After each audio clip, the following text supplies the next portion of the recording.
অযথা কিয় চিন্তা কৰা মাতৃ পিতৃ গৈছে পশ্চিম দিশৰ সীমা ৰক্ষাৰ হেতু অহংবলি যিমূৰ যুদ্ধ জয় কৰি অচিৰে আহিবলতি দাদাই আমাৰ পিতৃদেৱগণ ৰাজ্যৰ পূব দিশে শত্ৰু নিধনৰ বাবে লগত আছে মহাবলী সেনাপতি দুয়োৰে প্ৰচণ্ডৰ শক্তিৰ আগত শত্ৰুৰ পক্ষত হ'ব ধৰা বিচক্ষণ মন্ত্ৰীবৰ আৰু শক্তিমান সেনাপতি আছে আৰু আছে মজুদৰ আমাৰ সৈন্য চিন্তা নাই চিন্তা নকৰিবা ভাই পিতাই আনিব মোৰ বাবে এটি ধুনীয়া কইনা ছোৱালী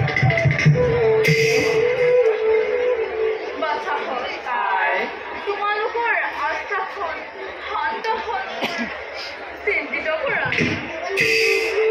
তোমালোকৰ কথাই সঁচা হওক বলক বাইদেউ আমি মন্ত্ৰীক বিশ্ৰাম কৰোঁগৈ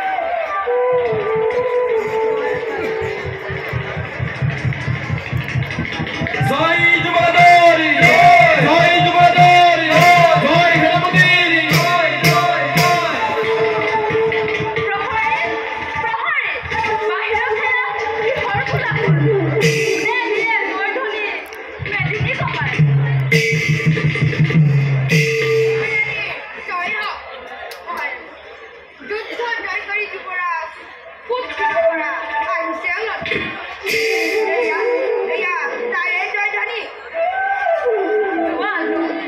নকৰিবা বল লৈ আহা চেৰেখন তেওঁৰ যুদ্ধ কৰি যুৱৰাজ আৰু সেনাপতি মোৰ কাষলৈ কিবা আজ্ঞা মহাৰাণী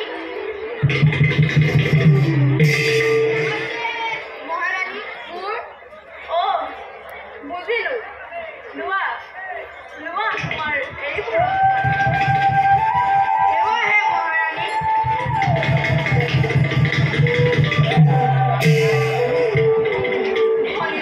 বাইদেউ যুৱৰাজক আদৰাৰ ব্যৱস্থা কৰা হয় বাইদেউ মই এতিয়া ব্যৱস্থা কৰিম কামত তোমালোকো সাজু হোৱা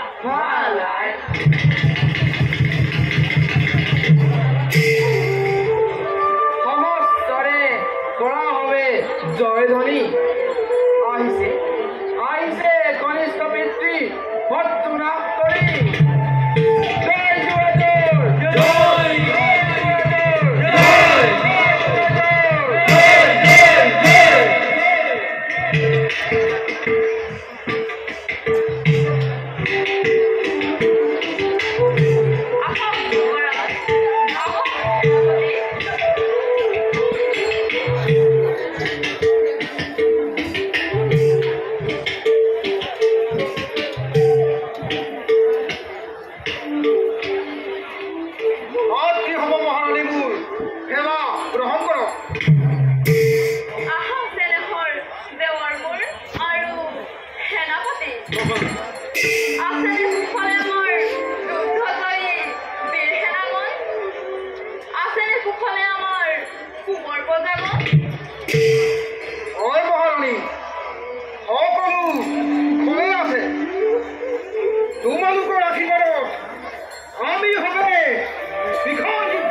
প্ৰাণ থাকে মানে শত্ৰুৰ পৰা মাতৃভূমিক ৰক্ষা কৰি যাওঁ।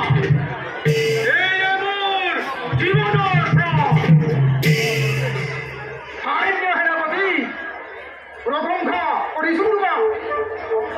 সেনাপতি ৰাজ পুনৰ যুদ্ধৰ বাবে সাজু হোৱা। ঠিক কথা, পুনৰ সাজু হোৱা সৈন্যত মহাৰাজাৰ সহায়তে জলন্তৰক যিদৰে যোদ্ধা জপিয়াই নিষ্কণ্ঠ কৰোঁ আমাৰ জন্মভূমি। যুৱৰাজ, মহাৰাণী, সেনাপতি, মহাৰাজ, মোৰ হতে পঠিয়া ৰণলৈ পুনৰ। ইফালে মন মোৰ অতিকে ব্যাকুল। মহাৰাজ বাৰু কিয় আহি পোৱা নাই? চিন্তা নকৰিব আই, আমিও যাওঁ যুদ্ধৰ সহায়ৰ হেতু। ভাতৃগণ যুদ্ধৰ কাৰণে। দাদা সাজু আছো আমি যুদ্ধৰ বাবে। দাদা মোকলৈ যাবা যুদ্ধলৈ। শান্ত শান্ত হোৱা বাচাহত তোমালোকৰ এতিয়াও অস্ত্ৰ শিক্ষা সমাপ্ত হোৱা নাই। হাত উঠাই দিবি যাবি, তোমালোক যুদ্ধলৈ যোৱাৰ নাই প্ৰয়োজন। সেনাপতি, যুৱৰাজ, পুনৰ যুদ্ধৰ বাবে